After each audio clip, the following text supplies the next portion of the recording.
Yeah, and when I think about the the the defense for this change, because well, and even most of these changes have they hurt plans, but they benefit some plans, like the member experience weight changes. Some plans are in favor of it, some are not in favor of it because it's going to hurt them. Same way with the health equity index.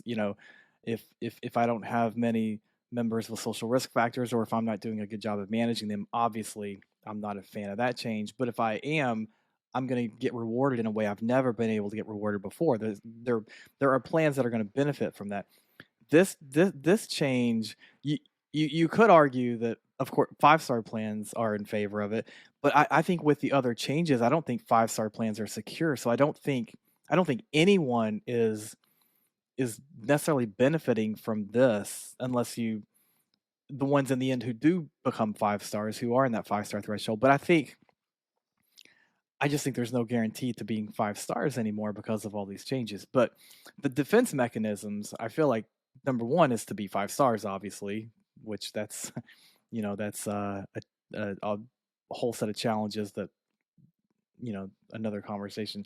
But I think number two is to make sure the improvement measures are as high as they can possibly be. So to continually improve, and that's where, I mean, Mick, I know when you're talking to plans about the improvement measure and about what is that, how do you improve the improvement measure? I mean, not every measure influences it. Most do, but not every. But then, when you're setting targets, right? It's not setting targets for the next stars threshold. It's setting targets for a specific rate that is going to achieve either significant improvement or move you up from significant decline, right? But Mick, can you kind of talk through that? Yeah, I mean, I think it's a really good point that you bring up. I mean, you go back. I'm going to stray a little bit, but like when you go back and thinking about the Tukey stuff, people understood it in concept, right? But very different about how it actually applies to me. And then when you have to explain that to leadership, I mean, so we've been through a whole lot of that. And I think this has kind of a similar feel because you talk to a lot of people in the Stars game right now.